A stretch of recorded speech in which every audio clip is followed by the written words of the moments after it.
नमस्कार दोस्तों, मैं आज इस वीडियो में इलेक्ट्रिकल की और कुछ इंपॉर्टेंट क्वेश्चन के बारे में डिटेल में डिस्कशन करूंगा। तो देखो क्वेश्चन नंबर पहला क्वेश्चन क्या है। इन ए थ्री फेज सर्किट, एक थ्री फेज सर्किट में if load power factor decrease होता है, लोड पावर फैक्टर कम होता है, तब लाइन करंट का वैल्यू क्या होगा? डिक्रीज होगा या इंक्रीज होगा या रिमेन सेम रहेगा या नॉन ऑफ द अबव। तो देखो जो लोड पावर फैक्टर होता है, पावर फैक्टर का वैल्यू क्या होता है? कॉस थीटा होता है। और थ्री फेज सर्किट में लाइन करंट इक्वल टू क्या होगा ना, power divide by line voltage into cos theta होता है। कॉस थीटा मीन्स क्या होता है? पावर फैक्टर होता है। क्वेश्चन में है cos theta means power factor का वैल्यू डिक्रीज मीन्स कम हो रहा है। अगर ये देखो इस इक्वेशन में देखो लाइन करंट और पावर फैक्टर कॉस थीटा दोनों इन्वर्सली प्रोपोर्शनल, मीन्स एक इंक्रीज होगा तो दूसरा डिक्रीज होगा। इधर कॉस थीटा डिक्रीज हो रहा है तो इधर लाइन करंट क्या होगा ना, इंक्रीज होगा। तो ऑप्शन नंबर 2 आई होगा इसका आंसर। देन देखो नेक्स्ट क्वेश्चन क्या है। एट सीरीज रिजोनेंस सर्किट में ये 4 ऑप्शन है, इनमें से कौन सा आएगा? तो पहले देखो हम सीरीज रिजोनेंस किसे कहेंगे? जब एक सर्किट में इंडक्टिव रिएक्टेंस और कैपेसिटिव रिएक्टेंस का वैल्यू बराबर रहेगा, सेम रहेगा, तो हम इसको क्या कहेंगे ना, एक सीरीज रिजोनेंस सर्किट कहेंगे। तो देखो 4 ऑप्शन है। Circuit impedance is very large, जब सीरीज रिजोनेंस होता है तब सर्किट इम्पीडेंस बहुत ज़्यादा रहता है, ये रॉन्ग है, क्योंकि सीरीज रिजोनेंस सर्किट में रेजिस्टेंस का वैल्यू और इम्पीडेंस का वैल्यू बराबर सेम रहता है, तो ये रॉन्ग आंसर। उसके बाद circuit power factor is minimum, नहीं, सर्किट सीरीज रिजोनेंस सर्किट में सर्किट पावर फैक्टर का वैल्यू क्या होता है? मैक्सिमम होता है, तो ये भी wrong answer. Voltage across the inductor L means inductor और कैपेसिटर इज जीरो, ये भी रॉन्ग है, तो ऑप्शन नंबर आई भी होगा इसका answer. Circuit power factor is unity. तो देखो रिजोनेंस सर्किट चाहे वो सीरीज का रिजोनेंस हो या पैरेलल का रिजोनेंस हो, पावर फैक्टर कितना होगा? यूनिटी होगा, पावर फैक्टर इक्वल टू 1 ही होगा। तो ऑप्शन नंबर आई भी है इसका आंसर। देन देखो the purpose of chalk in A fluorescent tube, एक फ्लोरेसेंट ट्यूब में हम चॉक को क्यों यूज करते हैं? डिक्रीज द करंट को कम करने के लिए, इंक्रीज द करंट को ज़्यादा करने के लिए, ये डिक्रीज द वोल्टेज मोमेंटरली, हठात सडनली वोल्टेज को कम करने के लिए, या वोल्टेज को सडनली इंक्रीज करने के लिए। तो देखो जो हमारा एक फ्लोरेसेंट ट्यूब होता है, मान लो ये फ्लोरेसेंट ट्यूब है, इसमें हम एक चॉक को कनेक्शन करते हैं। तो ये चॉक को हम क्यों कनेक्शन करते हैं?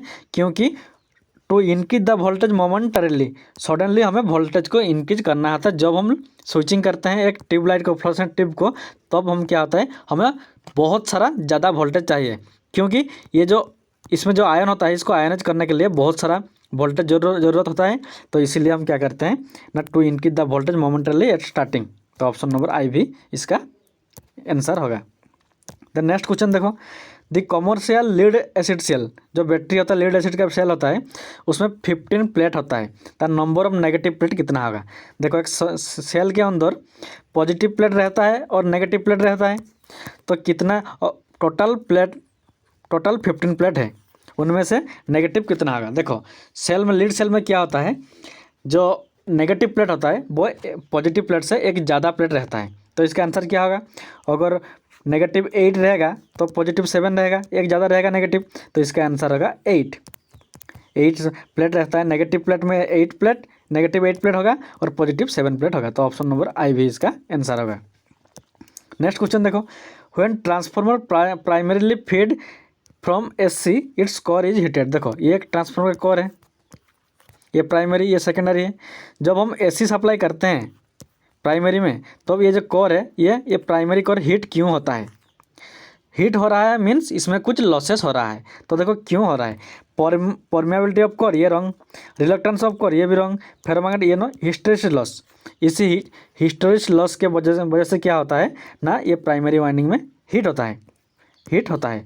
देखो ये जो हिस्टैरिसीस लॉस होता है, इसको कैसे कम करते हैं ना, सिलिकॉन स्टील का जो, अगर हम कोर में, ये जो ट्रांसफार्मर कोर है, इसमें अगर हम सिलिकॉन को यूज करेंगे तब क्या होगा ना, ये हिस्टैरिसीस लॉस का वैल्यू कम होगा। तो ऑप्शन नंबर आई भी इसका इस क्वेश्चन का आंसर है।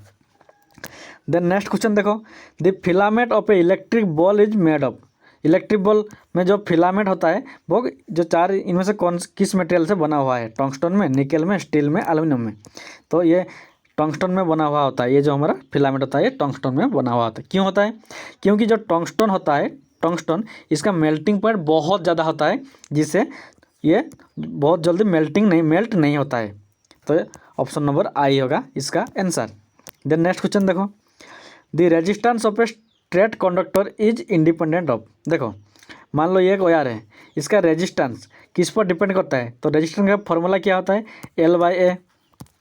ये L means length of the conductor, A means ये जो कंडक्टर है इसका area of cross section. Area of cross section ये लेंथ के ऊपर डिपेंड करता है और एरिया ऑफ क्रॉस सेक्शन के ऊपर डिपेंड करता है। तो देखो टेम्परेचर हाँ होता है, मटेरियल पर भी होता है, क्रॉस सेक्शन पर भी होता है, और शेप ऑफ क्रॉस सेक्शन ये नहीं होगा। देखो लेंथ, एरिया और मटेरियल पर डिपेंड करता है, लेकिन शेप ऑफ क्रॉस सेक्शन पर डिपेंड नहीं करता है। तो ऑप्शन नंबर आई भी होगा इसका आंसर।